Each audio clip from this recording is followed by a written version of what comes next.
So, so, hello everyone. Good evening and welcome to Romola D Reports, the special evening edition.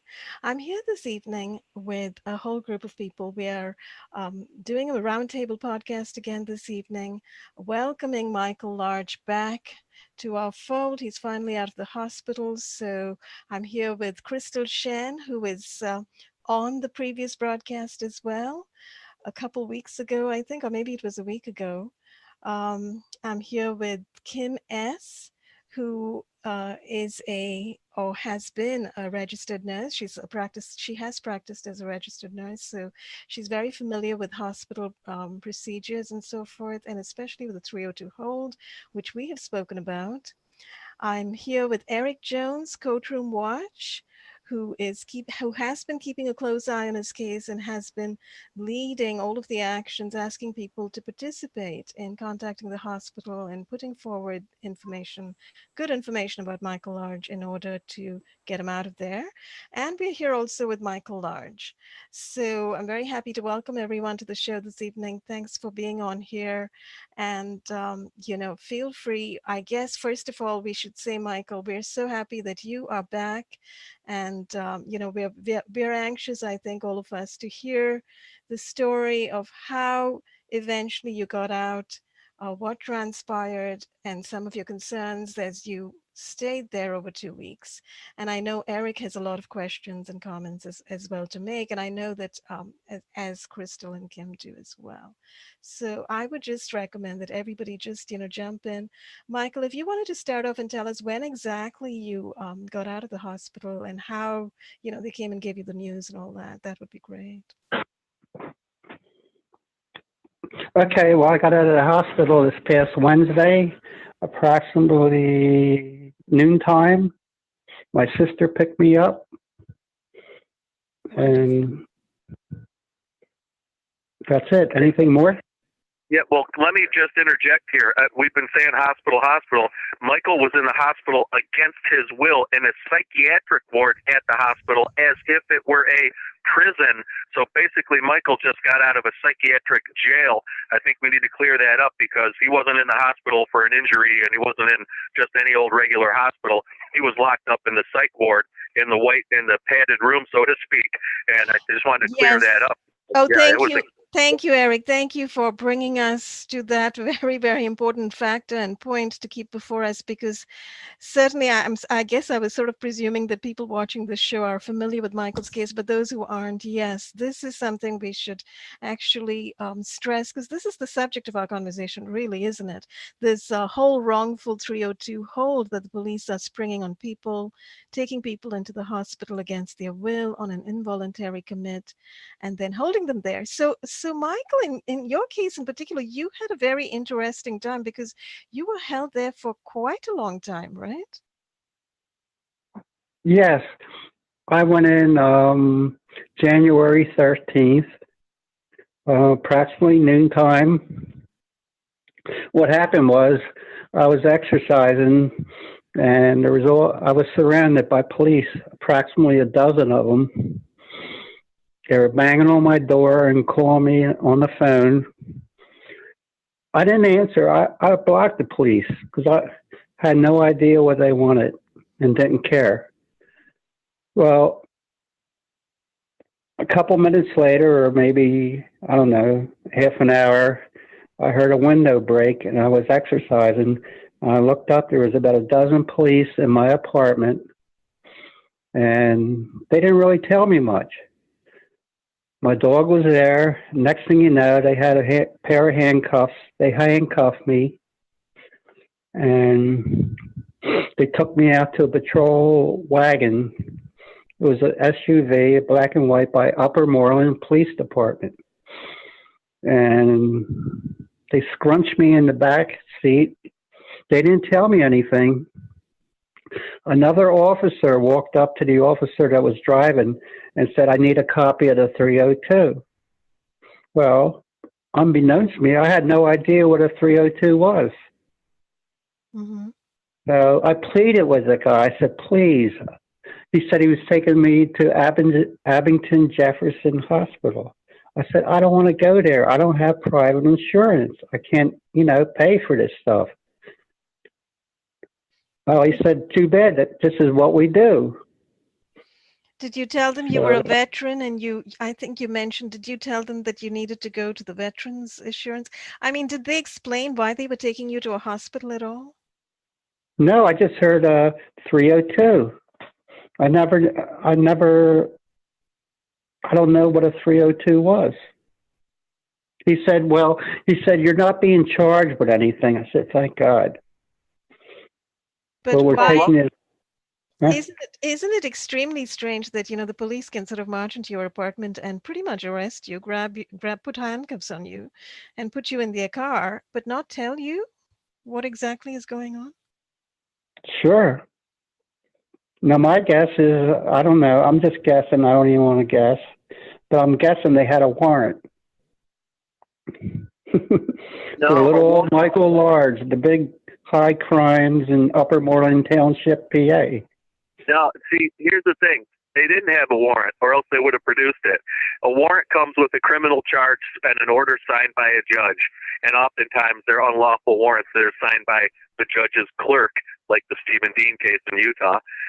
But no, they didn't have a warrant, and that's why they didn't produce it. That guess, I would guess, is wrong. Otherwise, they would have said, we have a warrant.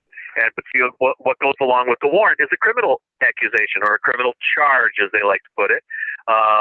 Because usually you're not accused of anything. They're just coming up with a charge under admiralty or military law. And since there was no charge, no accusation, no crime committed, and no warrant, they have to come up with this bizarre piece of toilet paper called a 302. Welcome to the Soviet Union. This is what they did to the dissidents and the freedom people in the Soviet Union, like Alexander Solzhenitsyn, who wrote the book Gulag Archipelago. And they rounded up all the brilliant writers and freedom speakers and freedom screamers and people who wanted their freedom.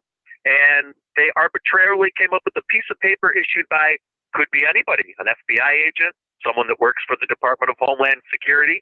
I like to call it the Department of Homeland Gestapo. Could be the local police, could be a doctor, could be anyone, could be your neighbor. Who knows? They have red flag now laws in many states where somebody can anonymously, without giving their name, call and say, I think this person's mentally unstable. And the goon squad comes in, just taking orders, of course, kicks in the door and takes people's guns. And so I would guess there is no warrant. You'll never see a warrant because there was no crime committed. So that's why they have to have this thing called a 302, which is a Soviet German-style piece of paper that they come up with to lock up people who they don't like, people who are telling the truth, people who are exposing corruption, and a very disturbing pattern of single women, most of them single mothers, and veterans of the U.S. military, most of them honorably discharged, like Michael Large here on the telephone with us. That's correct. You are an honorably discharged veteran who served from, 1970 to 74, Michael? That's correct, Eric. Yeah, and I've noticed this in other cases that we've been working on. Tyler Whitman, Navy veteran in South Carolina, who took evidence of government military programs that were being used on him without his consent, to the Veterans Administration psychiatrist, who, after a five-minute diagnosis, made the determination that Tyler Whitman was schizophrenic, and they locked him up for a year. Wow. Yeah, so there's a very disturbing pattern of this taking place against single women, single mothers, and military veterans, which makes it all the more insidious and grotesque and due processless, if that's a word. The lack of due process. No grand jury indictment, no warrant, no criminal accusation, no evidence, nothing. Just a 302, and we're taking you in. We're not going to tell you why or who, and you don't need to worry about paying for it, Michael, because they're going to bill it to the taxpayer. We're going to have to pay for what happened to you, which makes it even worse. They just bill it to the general taxpayer, and people wonder why their taxes are going through the roof and they're losing their property and they can't afford to put food on the table or pay their heating bill. Is because the government's doing things like these 302s and locking people up like Michael Large to the tune of $2,000 a day at the hospital North Central in the Bronx. We found that out in the Solange Martinez case, $2,000 a day. So there's a lot of money being made and being billed to the taxpayer on incarcerating innocent people like Michael Large. Yeah, it's incredibly disturbing. And, I'm sure Kim and Crystal have something to add over here as well. I just wanted to add one little bit that, Michael, none of us actually can get a hold of that 302 for you, but you can. I think you can call the police or go down to the Upper Moreland Township Police and ask them for a copy of the 302 that they used on you. And that is something you should indeed get, and information that I think everybody should have. You should really read out that information on the next podcast that you do with us, so that you put the information out there, let people know what they are saying and what they are writing, etc. Because literally, in this particular case at least, it appears as if the police have acted as the enemy. They have simply barged into your house and grabbed you and taken you off to the hospital on a 302 and held you there against your will. So you absolutely have a right. This is your right to ask why they did that and what they wrote down in that 302. I mean, we've talked at length about, I guess we've been speculating, right, as to why you got nabbed and taken to the hospital. It had to do with emails, etc. And we talked at length about these emails. That is correct. I was, emailing my representative, Tom Mert, Mm-hmm. and he was very disturbed because I was going on Facebook and I was saying ban the electronic harassment program in Pennsylvania, but he wasn't recognizing that, so I interjected a word: ban the electronic suicide program in Pennsylvania. And that's how they got me. They thought I was, yeah, they thought I was going to do harm to him or myself. It sounds to me like he was. You, Michael, were well within your, realm of First Amendment protected freedom of speech. I do not consider that to be evidence of you being an immediate danger to yourself or others, and that's the legal standard. You have to be they have to have evidence that you are an immediate danger to yourself or others. And what is the word suicide now illegal? As soon as you use that word, you're locked up in a psychiatric ward? That's insane. So once again, the biggest terrorist right now is the government, and doesn't seem like either political party is going to do much to fix it. It's up to us. Yeah, it's very odd. And on the last show that we did together, we talked a little bit about this word suicide and why is it such a trigger word for the police? Why are they jumping in and immediately rushing to take action in this fashion? I mean, what really transpired after you sent emails to this representative, Tom March? Did he alert the police? And why would he alert the police? Because the word suicide was in an email that was sent to him? There are many questions to ask over here. Kim, do you have anything to say about this whole notion of the 302 holes? Because as you do know quite a bit about those, right? Yes, I'm familiar with them. I mean, what is so upsetting is that they're not even asking, they're not even doing a proper assessment.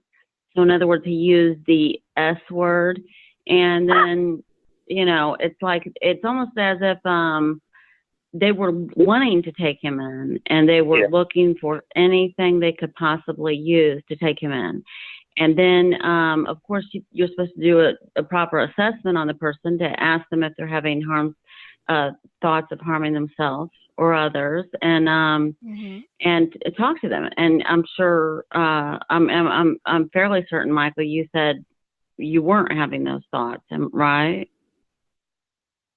That is correct. There's a lot in between I didn't say. The day before I got out of the psych unit, or the whatever you want to say, they started making up stuff saying that I said to Representative Tom Mert that I'm coming for you. I never said that. Wow. He said he was... No, let me finish. He said he was worried about me doing harm to himself or his family. But in the short term, when he first got in touch with me for the one-on-one to talk to him, that was before he was, elected. That was before election time. So I believe the only time he wanted to meet me one on one was that he's trying to placate me to get reelected in Pennsylvania. I see. Then, yeah, this was a Saturday night. Now, you may not believe this, but it happened. I'm sitting here watching TV, not doing nothing, and I got a call from Representative Tom Mert, and he said that I'm killing him on Facebook, meaning that I guess I'm making people aware of this electronic harassment program, targeted individual in Pennsylvania. Did he use the K word? Yes, he did. Yes, it sounds like he. Let's take him in. Let me finish. Upon my soul, that's what he used, and he was very aggravated that a person like me, what do you say, a person that votes or whatever, A constituent. that could get to him. He was really aggravated. He said he was going to get in touch. He said, this is what he said. He was all broke up. He said, the only thing you can think of, that he's going to get in touch with the DA in Montgomery County. So he was offering help at that time. I was thinking I was already in touch with him, and he wouldn't help me out, being a targeted individual as I am. Oh, yeah, but when the representative calls the district attorney's office, I'll bet you dollars to donuts that the DA is the one who signed that 302. Very interesting. From what I understand, it was Representative Tom Mert. Oh, he could have signed it, huh? Oh boy, okay. Let me just say for the record, yeah, we're going to destroy his political career if he's not only used the K word, you're killing him, and then he's going to sign a 302 against you because of Facebook postings. Boy, that's correct. What a dirtball. Well, that's what he did. He used that I was ruining his career or re-election. Because, on Facebook, they showed him doing good things with Boy Scouts in the community. But meanwhile, he's torturing Pennsylvanians with this electronic harassment program. And sending them the bill for their own demise. Oh. This is I'm not sure about that. Well, the taxpayers the taxpayers of Pennsylvania are paying for all this. His salary, the 302, the cops, the door kickers, the hospital. Yeah, no, he's destroying his people and making them pay for it through taxes. That's what pays for this. He doesn't write the check for your incarceration. You think he pays? You think the cops paid for their own time when they kicked in your door? No, we paid for that.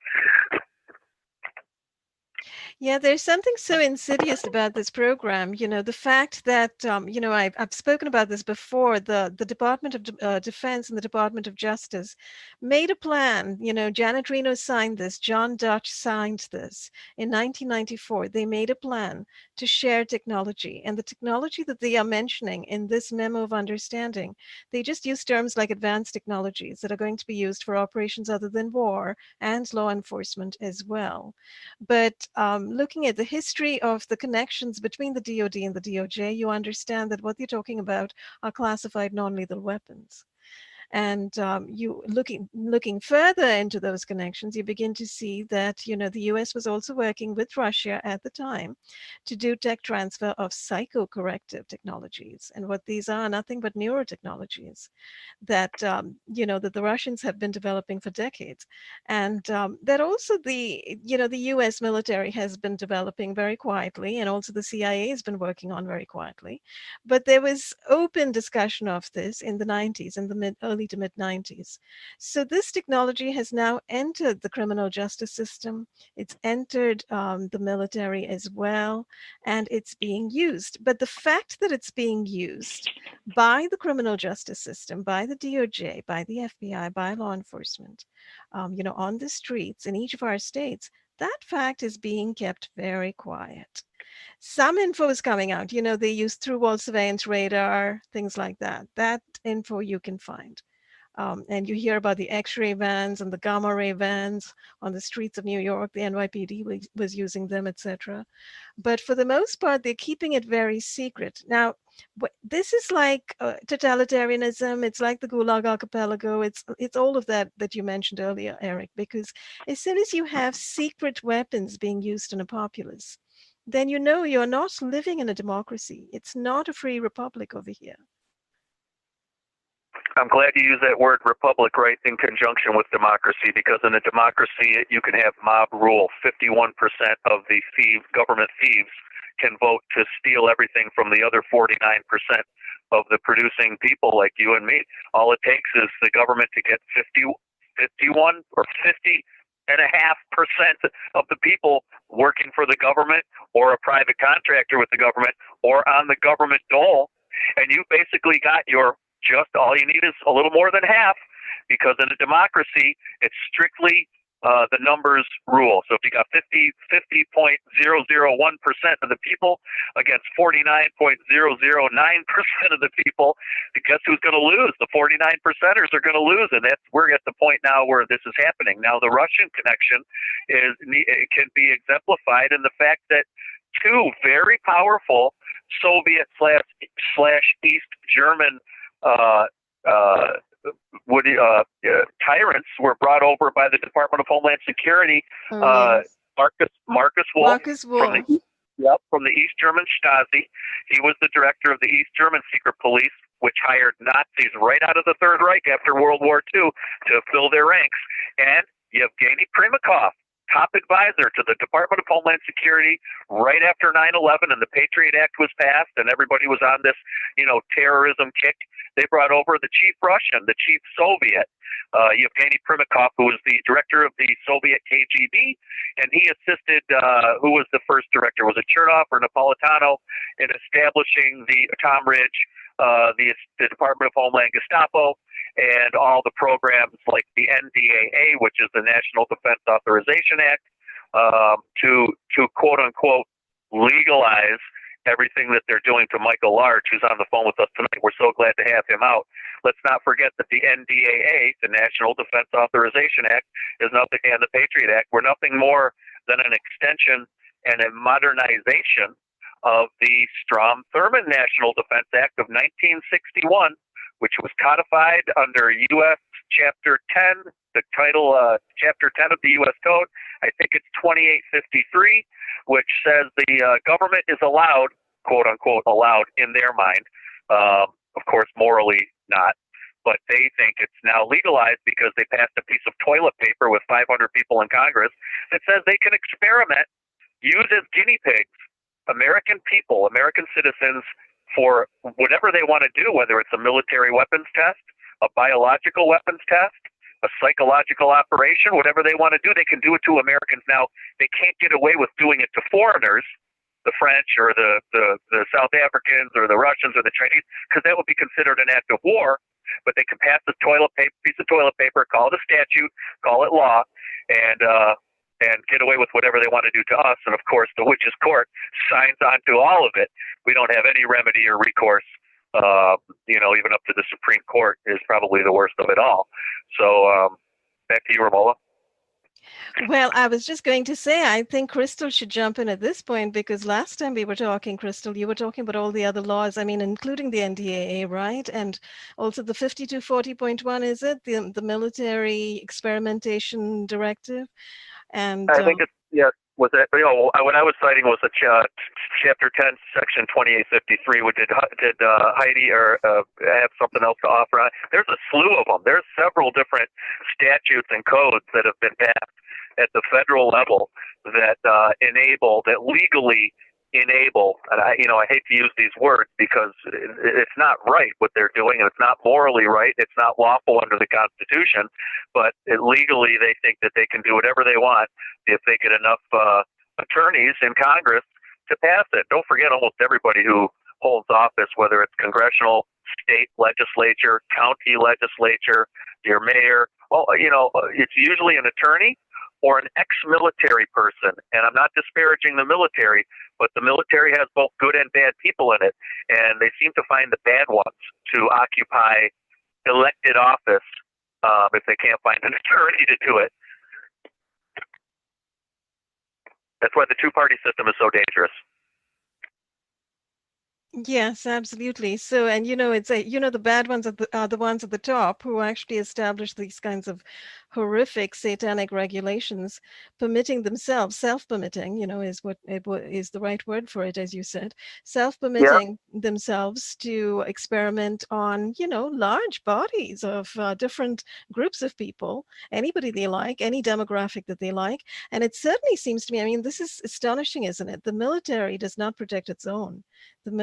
People who are veterans and people who are enrolled military are very susceptible and vulnerable to these kinds of abuses. Yeah, and the people just eat it up. I got to give Dane Wigington, and he's the founder of geoengineeringwatch.org. I want to give his outfit a plug because I've been following his work very closely, and hopefully future broadcasts with us from Ola, we can address the geoengineering crisis because it is Definitely. literally leading to the collapse of the ecosystem.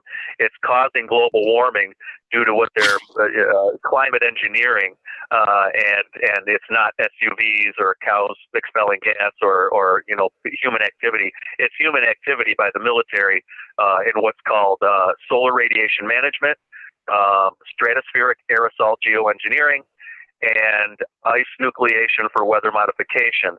And Dane gave a really interesting quote in his geoengineering news alert broadcast. There's like 180 of them on YouTube.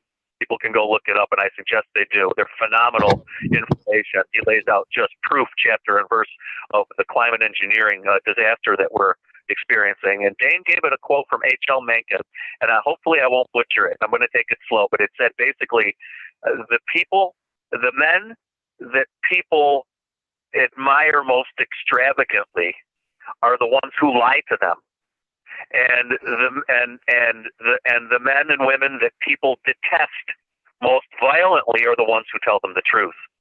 So the truth tellers usually get stoned and executed, i.e., the Lord and Savior, and the liars and deceivers are the ones who get promoted to the highest offices in the land.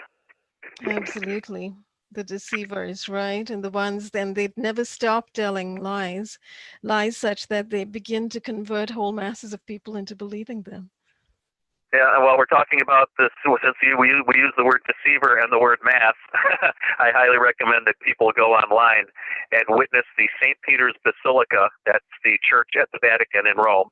And Romola saw this herself. I don't know if she even believed me until she heard it and saw it with her own eyes, but there's video and audio of the high priest and all the subsequent lower priests, and the Pope is there, and the cardinals and the archbishops are all there, and they're singing in Latin a mass to Lucifer, the fallen angel, who we would call the devil or Satan, and it's really bad. So when I had somebody who's a high-level insider tell me these people are Luciferians all along the line, from your local, state, right up to the federal and the highest office in the land, I was kind of skeptical because I thought that maybe it was a rabbit hole that was a little too deep, but it's really true. There's some very dark forces in very powerful positions that are legitimizing and legalizing the treatment of people like Michael Large and so many others who are locked up. There are, I would dare to say, hundreds of thousands for sure, and possibly, scary enough, maybe millions of people just in this country who are locked up in either prisons or psychiatric wards for their political beliefs or their political activities, nonviolent ones. And it's not really spoken about in media because we don't have a media that covers this kind of thing, right? I think there may be here and there are groups that do this kind of coverage, but really people don't know what's going on. And this particular subject that we are looking at, the 302 hold, using this particular mechanism to remove people's rights, basic human rights, remove their civil rights and liberties, and just incarcerate them because of them exercising things like freedom of speech, freedom of expression. Simple thing. Yeah. Yeah, you're right. And it's when I watch some other people in the media, obviously we know the prostitute media like CNN and ABC and Fox News, and the big names, are going to either lie to us by lies of commission, meaning all out lies, or lies of omission, meaning not telling us the full truth. And then along the way, there are people who are kind of okay. They're conservative, they're pro-Second Amendment gun rights, and they're pro-freedom of speech, and they want the Constitution reinstated. And they realize that the both political parties are working for the bankers and higher powers than they. But they won't touch, they won't really go all the way. They're stopping it kind of, well, Congress is doing this, and this Supreme Court decision said that, and they refuse to hear this case, and Supreme Court Justice so-and-so is, Kavanaugh is betraying, is now turning out to be a liar. Well, we knew that. I mean, anybody who didn't know that from the beginning is a fool. But, they kind of stop there. They won't get really into the deep, dark corners of the psychiatric wards filled with political prisoners, i.e. the Soviet Union, i.e. China.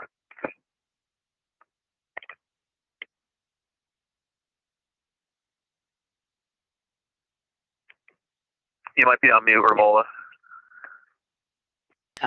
What I thought was I'm sorry. Go ahead. No, go ahead. What I think is disturbing as well. Okay. Well, first of all, that he basically put the order out for Michael to be picked up, and then of course, he had his other people cohorts that followed, but the doctors and the facility had somebody come in and they were told something and they did not use their medical judgment, and they went along with everything and with the whole game basically, and that's very upsetting.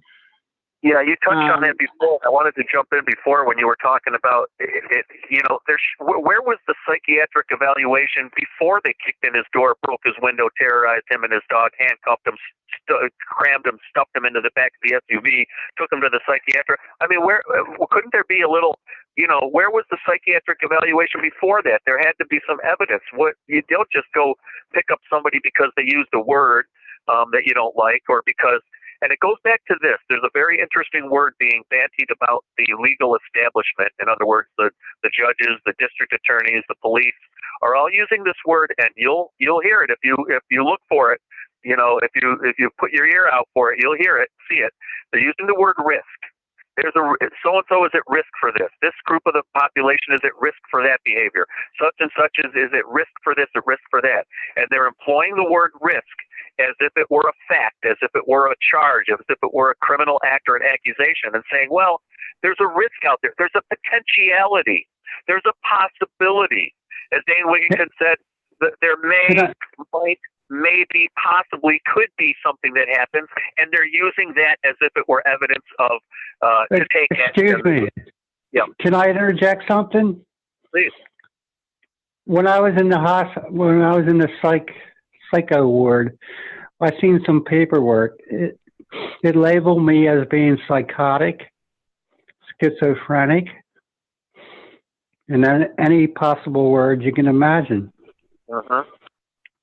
So I don't know how whoever signed off on it. Yeah, I don't know how they came up with that. You sound pretty normal to me. You sound like a regular guy who got terrorized. And once again, where's the evidence of this? I mean, and where's by the way, evidence? And when did they even do a psych evaluation? See, this is the question I was trying to ask you earlier, Michael. Did they actually sit you down and say, we're going to do a psych evaluation and we are going to, try to understand what's going on? And did they do that at any point?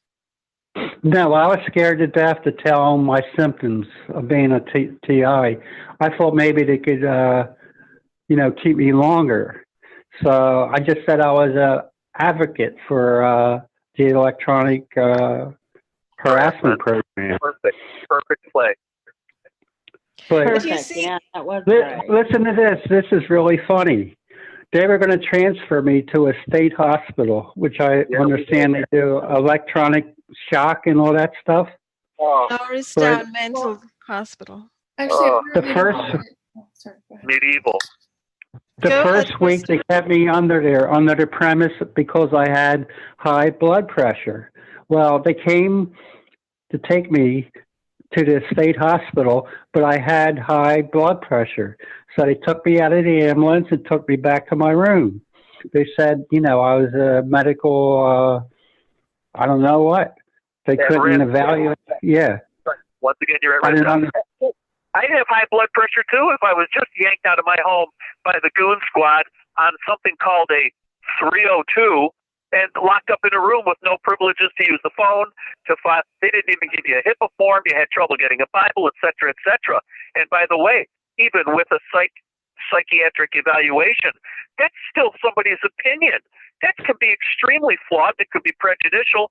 We had, no offense, folks, but we had a case where, there was for Solange Martinez, who's a Christian, they had a Muslim doctor doing the psych eval on her. Now, I have nothing against Christians or Muslims, but it's not appropriate necessarily to have somebody from one faith whose belief system is firmly established in a set of paradigms and whatever, and making the determination on somebody else's psychiatric condition who is a completely different faith. A Muslim person may think that a Christian is nuts because they think Jesus is the Son of God.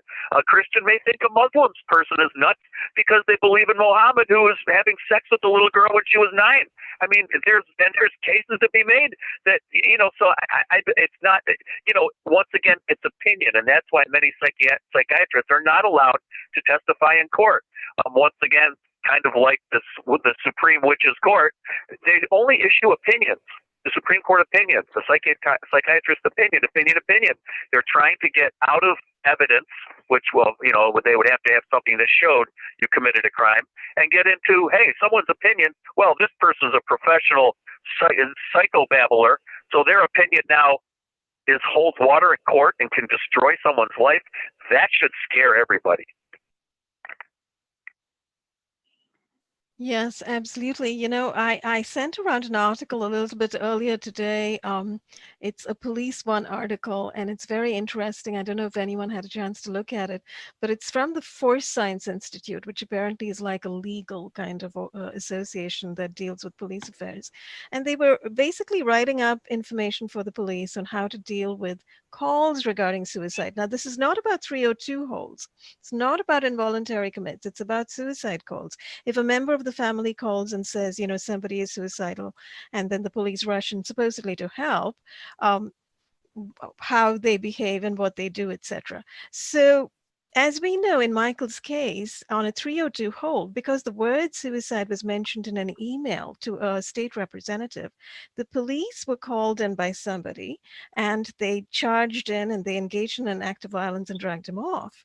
Now, in this article, a couple of the things really stood out to me, but one of the things that stood out was that we're hearing cases, and this is the legal beagles over at this Police Analysis Institute, saying we're hearing cases about the police rushing in to save somebody from killing themselves, but ending up killing them instead. Well, beautiful. Yeah, isn't that lovely? Do you want to talk about the problem, reaction, solution? It's called the Hegelian dialectic. It's based on a philosopher named Hegel, Hegel, I believe is how you spell his name. And he's a philosopher of, I believe, from the 1700s, who said, basically his premise was, you create a problem, offer the solution, and then ride in as the savior to execute that solution. So in other words, wow, we're gonna fix a problem. They're supposedly gonna fix a problem, and they end up creating another one through their solution and control the whole situation, both sides along the way. The Hegelian dialectic is what it's called, and that kind of indicates what these police are doing. I mean, you want to talk about making a problem worse, or creating a problem where there was none to begin with. Exactly. And clearly, the police do need re-education on a situation like this, if that's what they're doing.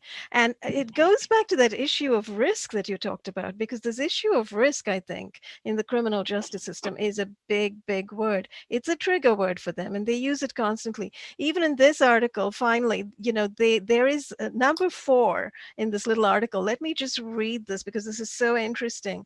Number 4 is, an exhortation to these guys to stay on the legal side of things, and it's titled "Avoid State-Created Danger."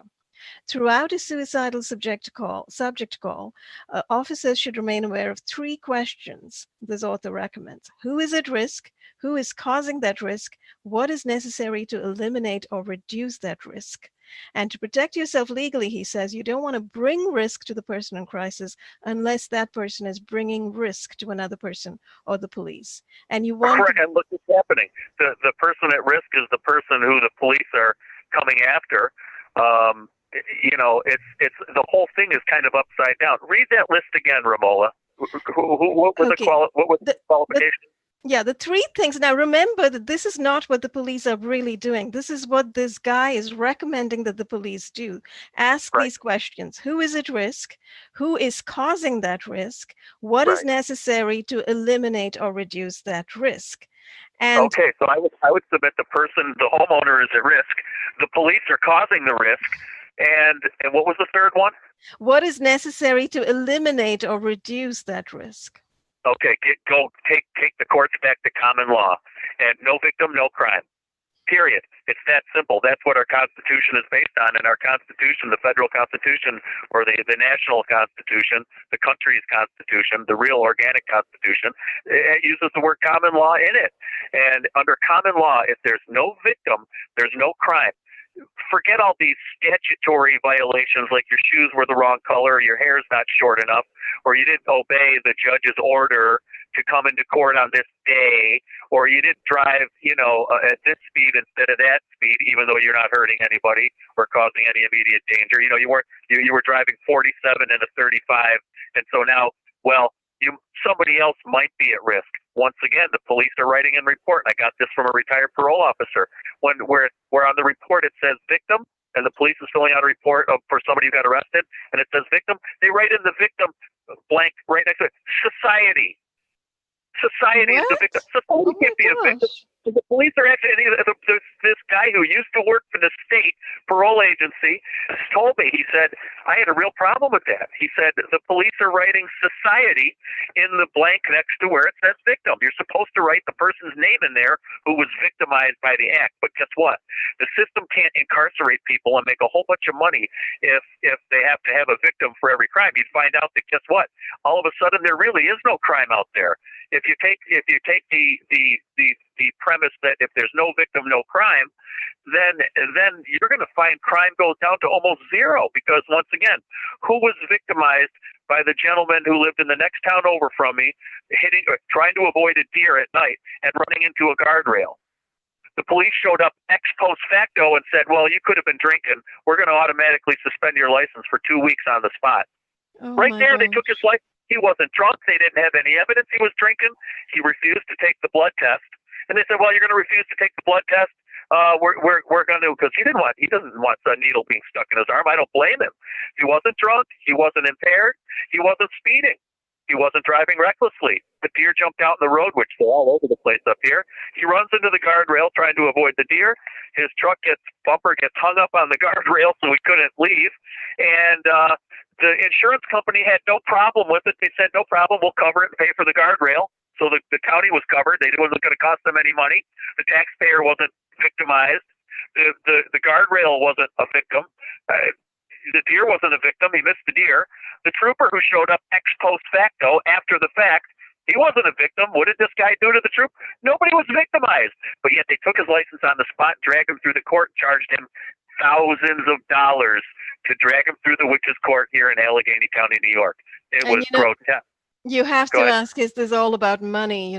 That's also so problematic. There's one thing I just wanted to say as the end of this section on this risk thing, avoiding state-created danger, the injunction that this writer gives to the police reading this newsletter is, if your actions unjustifiably worsen the situation, resulting in harm to the subject, you may be liable for what's called a state-created danger. And in court, this could result in a loss of qualified immunity from litigation. And the panelists cite case law where this has occurred. Now, you see, this brings up this issue of police immunity, qualified immunity from litigation. And perhaps that is part of this whole issue over here. How the police are protected. They are almost a kind of a protected species, but it seems like they certainly run around creating these state created dangers, not just in situations where somebody, on a real suicide call, but in cases like this on these 302 holds, but which are really not suicide calls at all. So although somebody could, and we've talked about how people can report somebody else. You mentioned that earlier, right, Eric? Anybody could report anybody, and it could become a family member, even saying, wrongfully stating this person, may be suicidal or a danger to themselves. And that Yep. actually is related to targeting, by the way. At that point, we start talking about targeting because, Well, once again, you have the East German model under Soviet occupation in East Germany. The Stasi had everybody narking on their neighbor, brother narking on sister, mother tattletaling on their own children. I mean, employees tattletaling on their bosses, bosses telling on their employees. I mean, it became a giant to where all they, and this is how genocides and totalitarian dictatorships are created. Just get people turned against each other, everybody telling on each other, whether it's well-intentioned or just maybe a grudge. Somebody may not like somebody else, and they say, hey, I saw him, he's got a gun. I saw him, he was threatening somebody. He looked at me the wrong way. I mean, where does it end? And this is why the Department of Homeland Gestapo here in our country was very happy to bring over Yevgeny Primakov from the Soviet Union, KGB, and Marcus Wolf, head of the East German Stasi, to establish the DHS, the Department of Homeland Security, which is now being used against patriots. And that's what's going on currently. This sort of the Stasi mechanism has been unleashed in the population, but it's also in conjunction with these community policing programs, these crime prevention programs, countering violent extremism programs. So they have created lies on paper, and they've created lies in action, and they started to corral communities to act against certain people. Scapegoating targets is what they are doing. You just cited some excellent examples. Let me add to that list. See something, say something.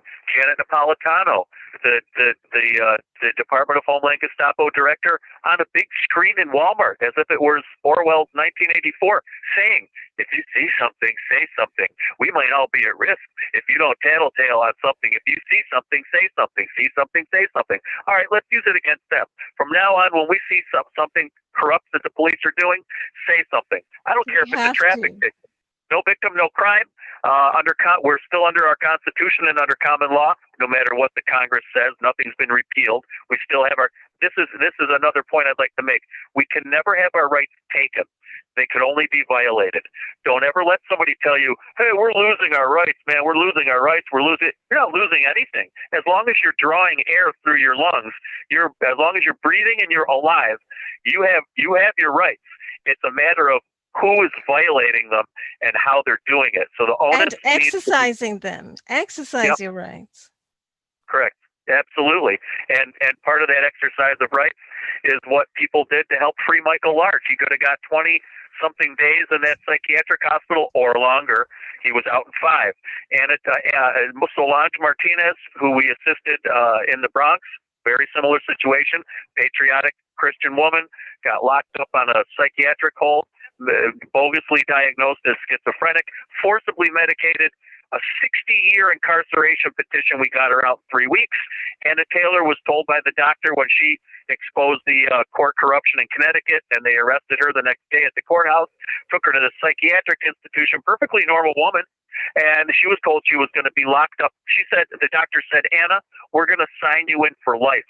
We got her out in 3 days. And so, and because of all the people out there listening to this podcast and all the people involved with the Courtroom Watch program, the Courtroom Observers, all the single parents helping singleparents.org, we have got quite a membership there. All the people who called and unified their voice is what's allowing all these people to go free, because the system will always give in if there's enough public pressure.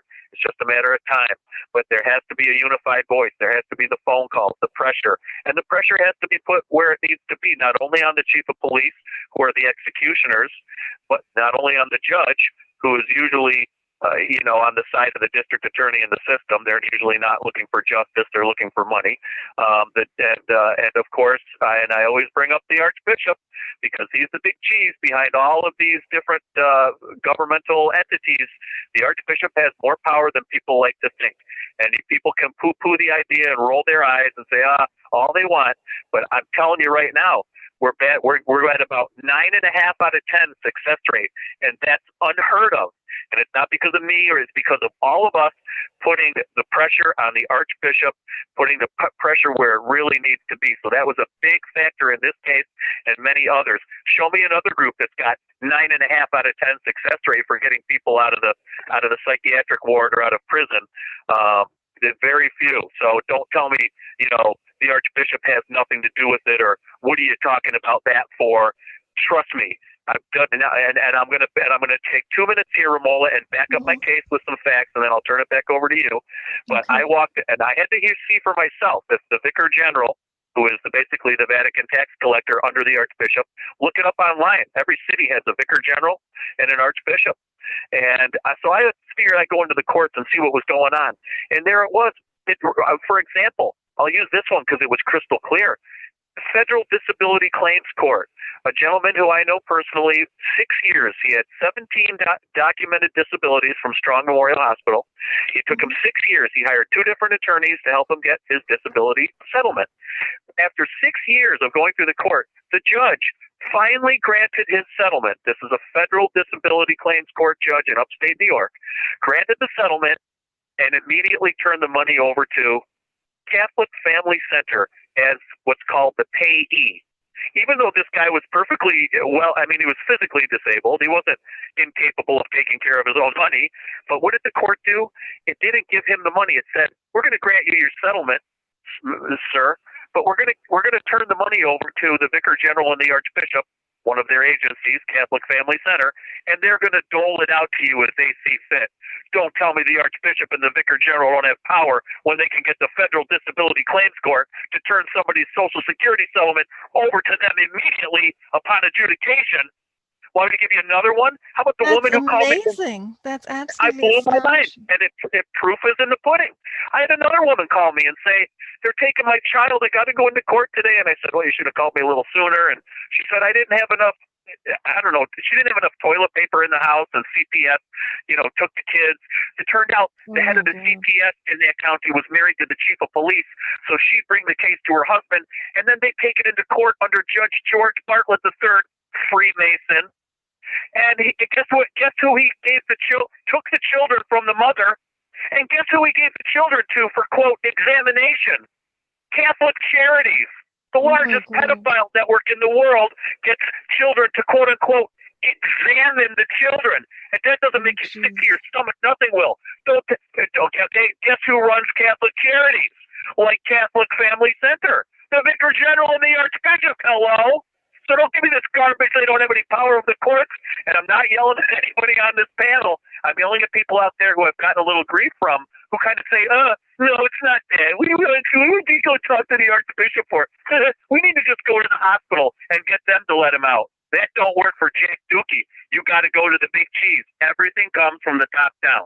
If you're not going to the president, if you're not going to the governor, if you're not going to the Archbishop, if you're not going to the top, you're not going to get results. You're not going to get 9 out of 10 success rate like we have here. This is very interesting, Eric. So basically you're saying that in this particular, the second case that you mentioned, certainly you're talking about the literally hitting the mother lode of corruption here, the understructure of corruption. You literally, there are connections between, the child protection services and the pedophile network, as we are incessantly seeing, I forgot. in One news more I want to stories add around the there. world. The public administrator in upstate New York, and the public administrator is the guy who the surrogate court gives people's estates to. That's when somebody dies and they don't have a will, their estate goes into what's called testate. And the surrogate court takes over the case, and guess what attorney that they appoint over that estate and the liquidation of all the assets, taking a big chunk out for themselves? Frank Evangelo, educated at Catholic University of America, intimately related to the Vicar General and the Archbishop. And he's getting all the estates, including Max Farish, one of the few billionaires who was in Rochester. I think he was the first billionaire in Rochester, New York. His he died. The surrogate court took over the estate. The 4 children should have got about $500 million each. The attorneys came in and cleaned it all out and left the 4 children nothing, not even a house to live in. Oh my God. Okay. And Fat Frank Evangelo, the public administrator, educated at Catholic University of America, intimately related to the vicars and the bishops. Don't give me this stuff. The archbishop is not the guy to call. That's very interesting, Eric. And I guess this is part of what I wanted to also find out, to talk a little bit about, because all of us took some actions. All of us, on this panel certainly took actions. Many people who heard our podcast took actions. People called into the hospital. People called the CEO of the hospital. People called the Archbishop of Philadelphia. People, I think, were also asked to call the police. Now, I did not personally call the police, but maybe somebody did. Called the, chief of police at Upper Moreland to find out why they had done this, etc. Now, I actually still want to write about this, and I will speak to Michael further to get more detail. But it certainly seems like these calls seem to have an effect, right? All of the calls and letters, many of us wrote letters and we faxed letters to these people. Excellent. Excellent. Yeah, and I'll publish anybody's letters if they wish to give it to me. I'll put it on my website and, in a compendium. That's a great idea. Just to show that this is what had an effect, and to tell people, as you are telling people right now, Eric, that it is important for all of us, just normal people living in the community, hearing about stories like this, to simply act on our consciences and our feelings of fellow humanity for each other, and make a call, make a phone call, write a letter, because these things absolutely have an effect. Do you remember, Michael, there was a period when you were sitting in the hospital and you weren't in communication with any of us. We all got very worried during that time period. We were trying so much to reach you. What was going through your mind at the time? Well, I can't really say because I was scared to death to say anything, thinking that they were going to transfer me to that state hospital in Norristown. Oh, right. So you were Well, the first time they took me down to the ambulance, and the ambulance guy took my, my vitals, and my blood pressure was too high. They said the judge don't want to see me because, my blood pressure was too high. He didn't really explain it. So they took me back to my room, and they came the next night. And the next night, I made it out to the hallway, and they took my vitals again. And they said my blood pressure was too high. And they said the judge in Norristown didn't want to see me. Thank God, I don't want to go there anyway, because it was a state hospital. So they took me back, and I don't know if it was the next night or the night after. It was a Saturday night. This big guy with a badge showed up. I guess he was going to transfer me to that hospital again. When they took my vitals again, and they said my blood pressure was too high. They can't transfer me. And I'm thinking, geez, this is great. So, yeah, I don't want to go to Norristown State Hospital. I heard they do electric shock there and everything. Oh, yeah. It was a blessing in disguise, supposedly. Now, in the afterthought, maybe they did that just for design. Because a nurse told me afterwards that when I went into the psych unit, they don't transfer you to the Norristown State Hospital. I'm very sensitive to these things. That's why I thought it was done by design. Yeah, I think they could care less. Yeah. I think they could care less about your welfare and your blood pressure being high. I think they wanted to get, and I'm going to back this up with some facts here. I think they wanted to get some medication into you under the disguise of blood pressure medication that was actually something else. And with that, I'd like to bring in Crystal and to verify, or maybe Romola, which one of you ladies knows. We have determined that the medication that they were Kim giving does. you. Kim and Crystal both have a medical and nursing background. Yeah, supposedly under the disguise of blood pressure lowering medication. What were they actually giving him, ladies? Well, we don't Zyprexa is an antipsychotic, and it is for schizophrenia and bipolar. What's it called? So the trade name is, or the brand name is Zyprexa. Olanzapine, I believe, is the generic. So, and I believe, I mean, if I haven't had a chance to look at the medical record, but that's what it appears that the medication was. Yes. I thought that's what he got on when he was done with the blood pressure medication.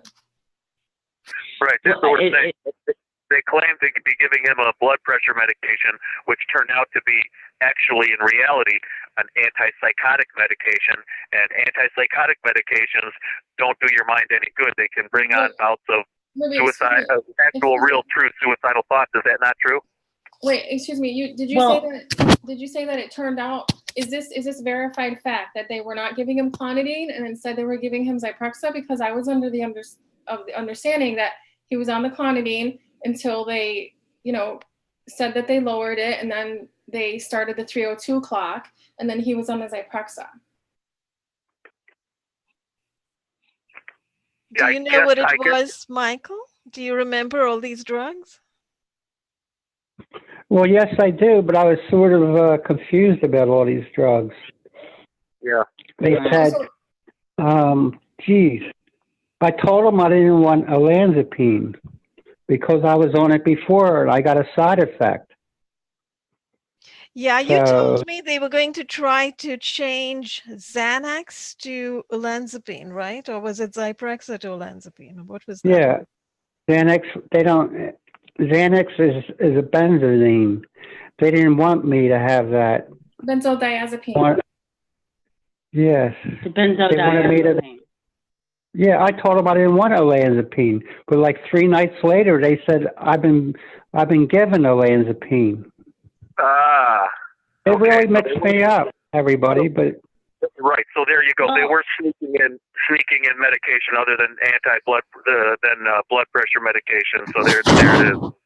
Was he? Yeah, that was. Well, they weren't right, and what they were giving him, they should give you the fact sheets they have for the medications. And so he could have be informed on what he was taking and whether he wanted to take it or not. But that's not that was the whole point. The whole point was that they wanted to get a antipsychotic, a psychotropic in him, so they could bill and show active treatment. They cannot bill if they're not having active treatment. I think that's part of it, and I think also once you have somebody on that antipsychotic drug, due to the side effects and the mind-altering state that it will put you in, they can start claiming that he is mentally ill when he's not. In other words, many people that you see, Solange Martinez confirmed that. She said many of these people that were in the psych ward with her were not really mentally ill, but once they began the medication, the quote, antipsychotic medication, they started walking around in circles and talking to themselves and actually appeared to be mentally ill. So they can create that self-fulfilling prophecy, that Hegelian dialectic, create the problem, offer the solution, and then perpetuate the problem through more forced medication. Possibly, yeah. I know that one thing is that, and I mean, if you're taking the medication, that's what they want. They want you on the medication to go with the diagnosis. So they can't show you as being like if you don't take the medication at all and you're acting fine at discharge, it doesn't support that you have a diagnosis. So they want everything to flow. They want to be able to charge. They want to give you the diagnosis, and Great point. Right. It's not going to fit their game plan to lock people up and forcibly medicate them if they're refusing to take the medication and totally fine. So where's the problem? That would empty out the psychiatric hospitals and people would be going home to live out their life. Right, and people get miraculously better on the day of discharge. So it's very, so it would be hard to say they miraculously got better if they did not give them the medication. So they want to say the medication is what they needed, and they took it. And but if you don't take the medication, miraculously you get better, and all of a sudden they have to let you go. Well, why were you so sick the day before, or that they had to keep you involuntarily? Excuse me, it's all fraud. Can I add something? It's all fraud. Yes, go ahead, Crystal, please. Oh, I was just going to say that they're obviously trying to give him the medication to make it look like he's schizophrenic, because it's a medication that apparently is for schizophrenia, but all the symptoms of schizophrenia overlap with the symptoms of directed energy weapon exposure. So this is and the exactly prescribing manual in both of them, and so it's almost the same picture of and this was written into the DSM decades ago. So if a person's already being targeted with those weapons, it's almost inescapable if they talk about it at all. And then by discrediting people as a group as well, then you can try to hide the fact that these weapons are being used. But I was going to say something else. Yeah, you make a good point there, and if I can interject something, it kind of reminded me of a call I got actually just before we did this broadcast, and it was a really interesting call because it helped me quite a bit to hear from what you call TI. And for the people out there who are new to this, when we use the acronym TI, it stands for Targeted Individual. Now, this is an area that is very difficult to address and get into, and because it's difficult to prove often, where you can claim that you're getting hit with some kind of directed energy weapon, but how are you going to prove it? And talking to people who are unawake and unaware and uninvolved, and you're basically crack a beer, watch the game, kind of go around in your life in the lower mind, so to speak, and not look behind these doors and look underneath these unpleasant stones that we look under here with this group. It's hard to get through to them. So and it's frustrating for me because when I get calls from TIs, targeted individuals, people who may be experiencing these different type of psychological experiments that the military and the government is doing on Americans, legalized by the Strom-Thurmond National Defense Act of 1961. We know this is going on, but difficult to prove and difficult to help somebody who's going through this. What do you do when somebody says, I'm being gang stalked? Okay, I'm being hit with a directed energy weapon. Okay, well, what am I supposed to do about it? Well, I would love to help. I'm not denying that these things go on, but now what? And it sends people to a dead end. And I realized that I kind of developed a little bit of a game plan that I'd like to share. Romola, if you would indulge me, maybe 5 minutes, I'm going to share a little bit Definitely, but Crystal has something to say. Can I add something first, please? Sure. Okay, I was going to say that, okay, so I lost my thought because I had this thought like 45 minutes ago. So I'm a little slow at trying to remember what I was going to say, but it was about, hold on a second. I was going to say that basically, sometimes when people are put in these situations of being targeted with the gang stalking or organized stalking and assaults with electromagnetic weapons, it's been precipitated by slander, which has placed somebody on a terrorism watch list. So part of what I wanted to point out is another avenue that may have another factor that might have something to do with people being thrown in the psych wards and their rights taken away is besides the Strom-Thurmond Act, which I don't know anything about. It was a court case in 2009 whereby there were 4 Guantanamo detainees who had been denied their religious rights and stuff like that over there. And a judge ruled that they didn't have a right, they didn't have any religious rights, and they didn't even qualify as persons. They didn't have personhood. So they tried to take it to the Supreme Court, and this case was called Rasool versus Rumsfeld.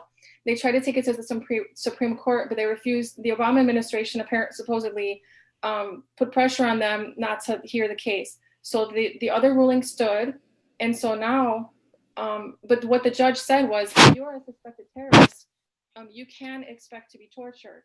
So, and the torturers You're are fading out, Heidi. You got to stay with your phone and not fade out like you are. We're losing you. That's not me. That's that's funny. I have no control. I have no control over that. It's some sort of Oh, okay, that's not your fault. It sounded like you were stepping away from the microphone. No, What you were that's funny saying because is that happens frequently to people who are talking to me. But it's some sort of an technical interference. But basically, I have to repeat what I was so saying. what you were saying is basically that the court ruled that if you're on the terrorist watch list, you have no rights and you're at the mercy of whatever the government wants to do to you. Yeah, you're a non-person, and so then you can be tortured, and your torturers are immune.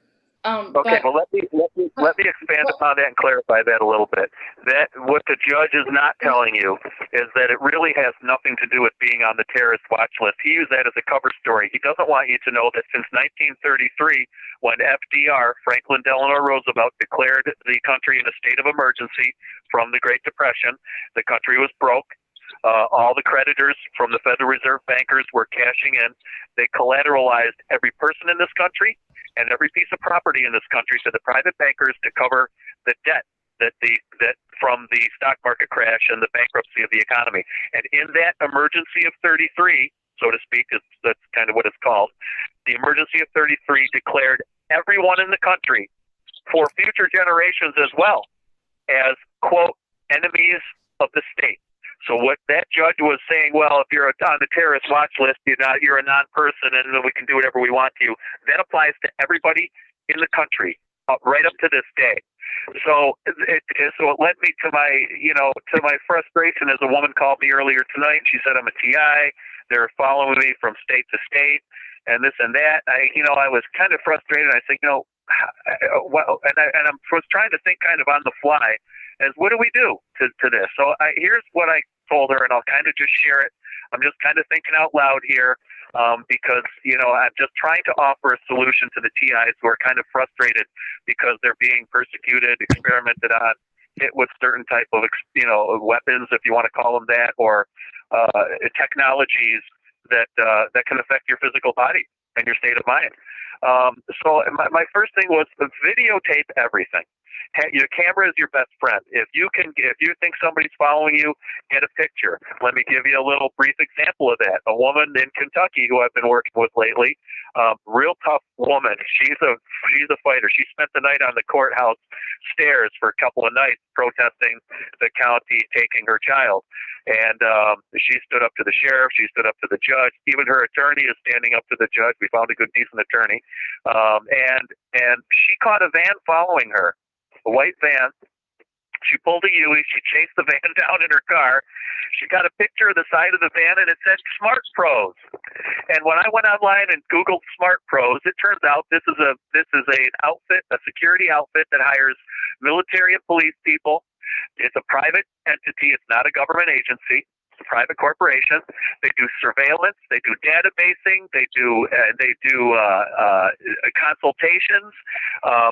This is one of the private contractors that the government hires to surveil people, to stalk people, to follow people, to harass people, and there's no limit to what they can do because they're a private corporation, not bound by the same laws that the government agencies are, and they don't have to open up their books and show their funding and show what they're doing because they're a private corporation. Like the Vatican is a private country.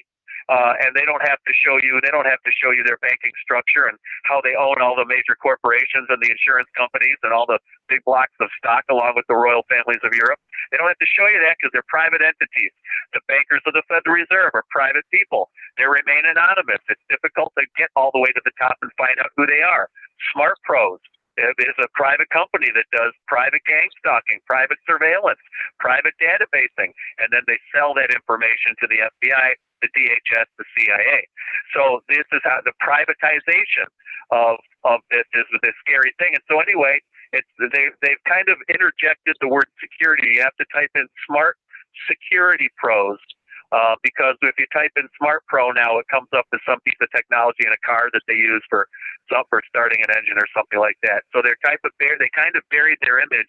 But I remember when she first told me about this outfit called Smart Pros and how these are the people who were stalking her. That it was really clear that 1 + 1 made 2. And this was not a stretch. This was not a coincidence that she just saw this man. And Smart Pros happens to be a surveillance company that privately does private surveillance against private citizens.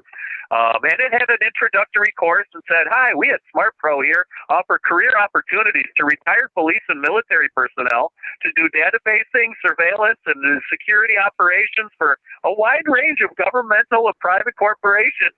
I mean, it went on and on and on. It was absolutely what it was. So Smart Pros. So there you go. Video everything. Get pictures of the people in the cars that are following you. Walk right up and take a picture of their license plate if it's suspicious.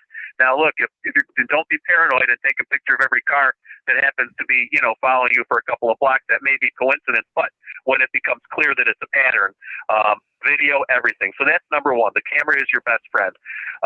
Number two, get out of the closet and get out into the public eye as much as possible. Start doing some activism.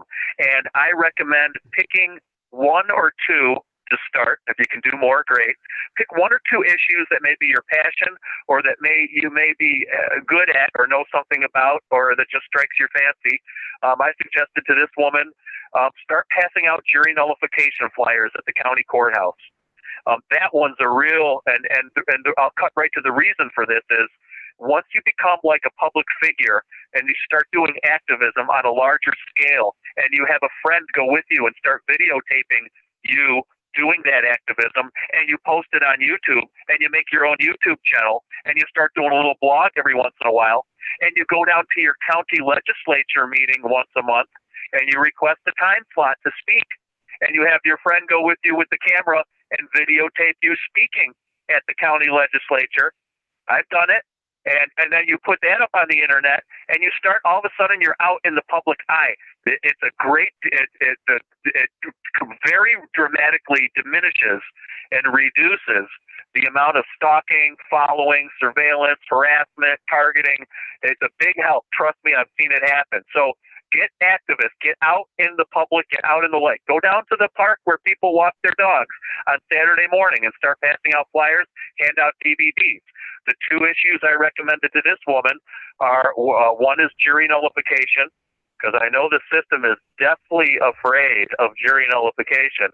I have it from a very highly ranked insider that the FBI sent a memo. And now it had no enforcement clause in it. It didn't say arrest them or go after them, but it said, be scared, beware. And they sent this to over 500 police departments nationwide that said, jury nullification is going to kill us. It's going to free the people from our tyranny. It's our Achilles heel. Watch out for jury nullification. It's the end of our scam. It's the end of these false incarcerations and the psychiatric ward lockups.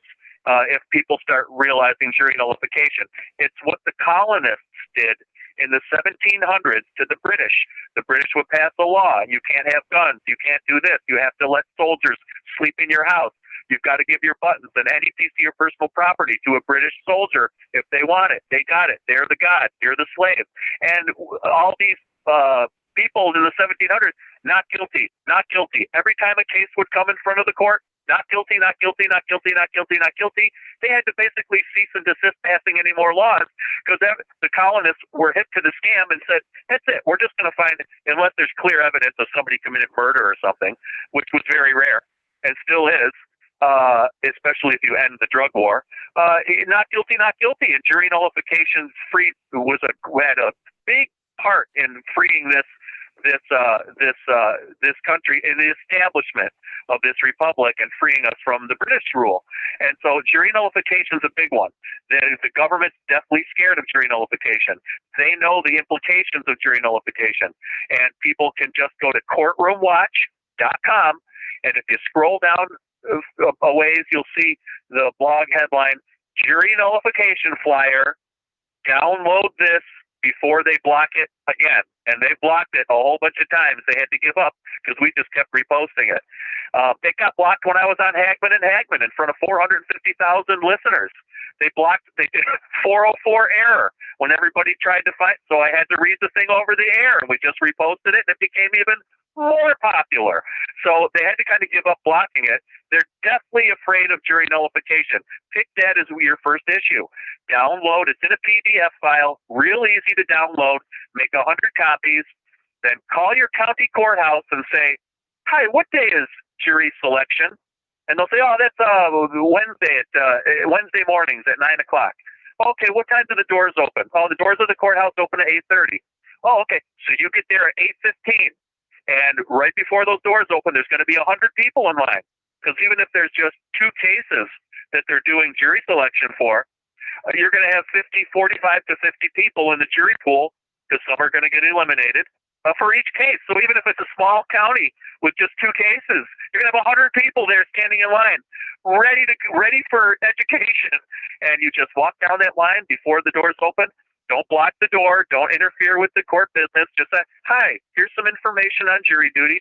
Hi, would you like some information on jury duty? Just some historical information on being a juror." And you walk down, and everybody will take one. And guess what? Hey, Eric, that's a great idea, but a lot of people may not know about it. So perhaps we should put some information out, and I'd be glad to post any links that you have on your website, perhaps that That'd be great. Yeah. We're going to do, let's get on that as soon as this podcast is over. I'll make sure that you have a PDF file of the jury nullification flyer. It's nothing fancy. It doesn't have big colors and bells and whistles and American flags all over. It's just a very simple 1 page that it describes what jury nullification is. It tells the people that if the judge starts giving jury instructions, that's jury tampering, and that's a felony. Do not listen to the judge. Mm-hmm. Don't let the judge intimidate you. Don't let the judge scare you. You have every right as a juror to say not guilty, even if that person who's on trial technically broke the law. If the law is wrong and there was no victim, this is another thing in the flyer, no victim, no crime. If you don't see a living man or a living woman who was injured by that person on trial, you have every right to say not guilty, even if they did commit a statutory infraction. Because most of the laws that we have now are geared to victimless crimes. Oh, you were possessing some weed. Oh, you drove too fast. You were driving with a suspended license. Oh, you had too much to drink, even though you only had 1 beer. They've lowered the threshold so much that you can gargle with Listerine mouthwash and blow over on the DWI meter now. That's how far they've lowered the standard. So don't give me this stuff. Well, we wouldn't want people driving drunk.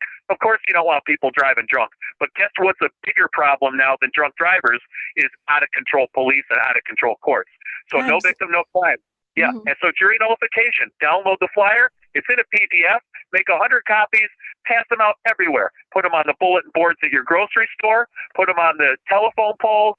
Leave them on people's car windshield at a restaurant parking lot. Hand them out at the doggy park on Saturday or Sunday morning when everybody's down there running their pets. There's a gazillion. Think outside the box. Be creative, okay? So there's one. And the second issue I recommended to this woman, because I'm looking for solutions. What do you do for a TI? Someone who's a targeted individual and who's at the end of their rope, and they're getting bombarded with harassment, physical and personal. And what do you do? So I said the second issue, I would pick is smart meters. Yes. Hey, Eric, we absolutely, unfortunately, have to cut this short because we have to close the show in pretty much a minute. Okay. Yeah. So, but these are great ideas, and we can discuss this at greater length another time. I'm just going to go around the table very briefly here and just ask anybody if they want to put out some last words. Remember, we are focusing in this case on, how Michael Lodge has finally gotten out of the hospital after a wrongful 302 hold, and what the state of affairs in this country today, whereby these 302 holds have been permitted to occur to such a great extent and in very wrongful circumstances. Most usually, I have not to this date heard of a 302 hold that was warranted. I've only heard about all the cases that were not warranted. So, if anybody has anything to add at this moment, please jump in. We are, we're going to have to close this broadcast and thank everybody for watching pretty soon.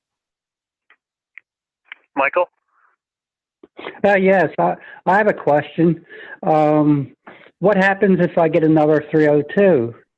Is it added to my? No, it'll never happen. Since we put enough pressure on, I'm going to predict that it'll never happen. You may have other harassments, but I doubt it. Okay, another one. Is it expungible? I wouldn't waste your time. I'd do what I kind of said and get out as an activist and start picking some other issues that are not directly related to TI because you're going to scare people away. But get out, do jury nullification, smart meters, geoengineering, become an activist, be outspoken, and video everything. Excuse me. Okay, I have another question. Oh, wait a second. One second. I think Crystal had something to say. I just wanted to say it is expungible. How do you go about expunging it? Is there a procedure? I don't know, but I was reading up on it, and it's possible. I mean, I don't know if it's going to happen for him, but it's possible. There is a process. It's possible. Something to look into. I say move on.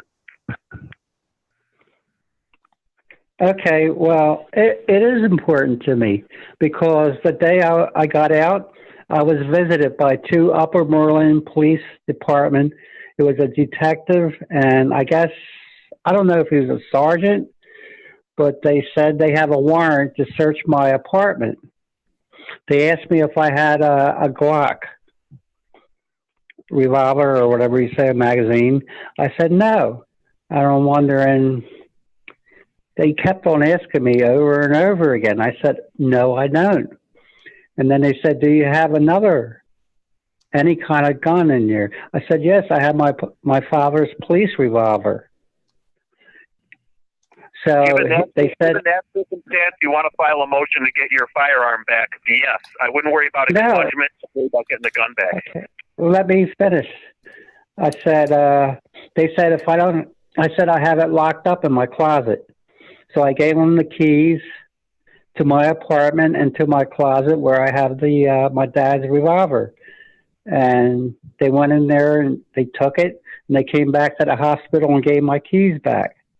And they said, due to I'm an inmate at the psych department, that this is standard, procedure. Mm-hmm. And I have to show to a psychiatrist that I'm not a danger to myself or to other people. Very difficult to prove a negative. Well, no. I went today. I had the VA assigned me, her name. Can I say her name? No, in Philadelphia. They gave you a legal counsel. Great. In that case, since they got your gun and you got a free attorney, use it and try to get it back. Absolutely. In that case, I didn't know that part. Go ahead. No, she's not a free attorney. She's a psychologist that I'm getting, due to my, being schizophrenic, threat to society and everything. I have to get her to sign off to say that I'm not a threat to myself or to anybody else. And then I can get my dad's revolver back. I would try it. That's wonderful, Michael. So I had read up on this. When they commit somebody, they have 7 days to deliver a notice that they've been. Yeah, it just goes to show people out there. It just goes to show that one of the main agendas behind this psychiatric incarceration is the disarmament of the American people. Yeah, they yes, I believe that. Get that notice to the local police department and to the sheriff's department over there in Pennsylvania, and yeah, and and the court's going to have to make the ultimate decision, unfortunately, and they're not going to hear you most likely unless you have an attorney. You can try to self-represent, but once again, since they have your gun, yes, I would try it for sure. And but the court's going to make it very difficult. So I would try though, definitely. Do not let them keep your gun if you don't have to. It's going to require a motion in the court for the return of your guns. I saw a guy up here go through it. His wife called the cops on him because they were fighting. They took all his guns. It took him 2 years to get the guns back, and he had to have a lawyer do it. Unfortunately, I don't like to recommend attorneys, but the court presumes that they have power of attorney over you every time you appear in court. So if you don't have a lawyer with you, they pretend to not hear your motions, and it's very wrong. But I'm just warning you the obstacles you're going to go through when you encounter this event. Yeah. Well, I didn't understand all that stuff. They started saying a year and all this. But in the end, they said that I have to get a psychiatrist to sign off to saying I'm not a threat to society. Yep, and it's very difficult to prove a negative. To say I can prove that I'm not this. No, they're supposed to prove that you are that. So what you're going to have to do is make them prove that you are a threat to. And don't use the word society, because that's a fictitious entity that doesn't exist. You want to force them to prove that they have evidence that you're a danger to a living man or a living woman, because that's who makes up society.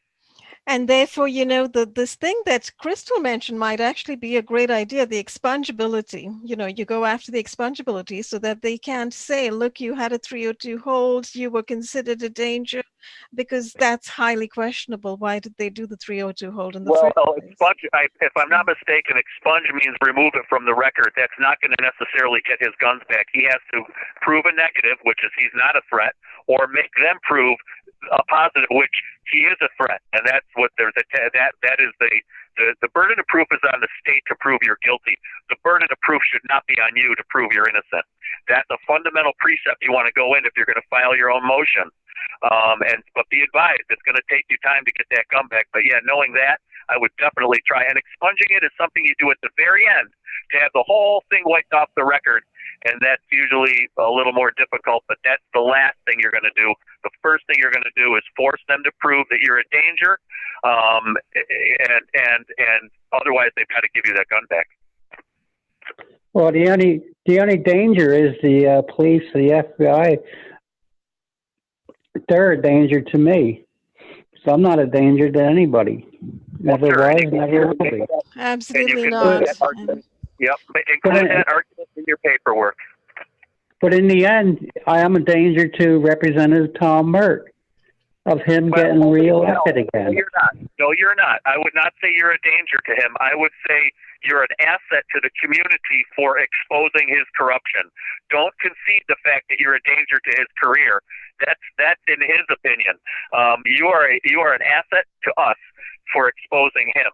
You are not a danger to him in any way, because if you start conceding that, you're going to play right into their hand. Well, in reality, I'm not conceding anything.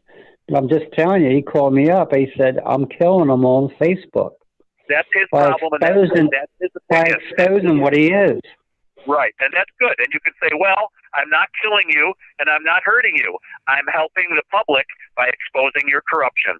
You put it to him that way, and you'll have the moral and legal high ground. Yep. Well, he said he was going to get in touch with the DA. I believe it, because that's when the 302 popped up about a week later. Yeah, that was who signed the 302. Actually, I would recommend, Michael, very strongly that you call the police and you get a copy of that 302. Yeah, I might stop there tomorrow, Romola, because I want to know the... We'd all love to see it. Just scan it and send it to us, will you, by email? We'd you have to put it in writing, Mike. Don't just go down and ask them verbally. They'll pretend you didn't do it. You have to put it in writing. So make sure you have a written notice and a verbal notice, okay? Make sure you got a document that you've written up that makes that claim as well, okay? Because verbal alone doesn't cut it. Same with the court. Until you file that paper, they're just gonna brush you off. Yeah. You want to hear something? You want to hear something weird? Sure. All along, they told me, the Upper Moreland police told me I can come in and make a statement. Well, I went in there about 3 times to make a statement. That is what happened to me as a TI. And every time I came out, there was what do you call it? Upper Moreland police cruiser sitting out in the parking lot. Oh, that's intimidation. That's par for the course. You know, once again, you're going to have. Yeah. And I'll go. Let me go fall back on what I said, and then I'll shut up. You got to videotape everything. When you go down there, they may not. They may resist having you pull out the camera during the one-on-one meeting or inside the chief's office. And I respect that. Turn it off. But when you're outside or something's going on in your driveway or out on the streets and public property, then you have every right to videotape everything, even if it's small stuff. Those things will help, because once you post it up on YouTube, you become more of a public figure and less of a target that they're going to want to deal with.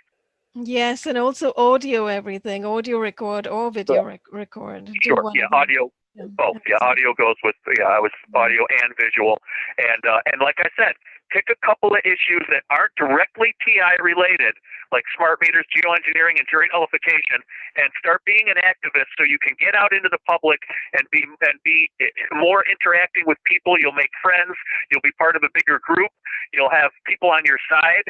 You'll have some notoriety on the internet, and then you mark my words, all this TIing, all this targeting and this targeted individual stuff will diminish dramatically. Well, I think that's a whole discussion on another day. We've got to close the show tonight. Unfortunately, thanks everybody for everything, all your contributions.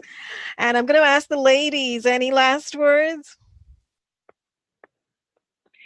I was just going to say together we can, try to streamline this better so we can get people out even faster. So very good point. I'm real excited about that.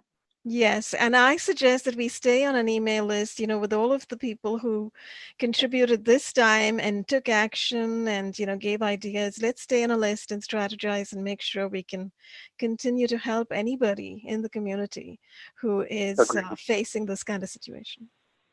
Excellent. Yeah. Thank you, Romola. You're very welcome. Thank you, Eric. Crystal, any last words?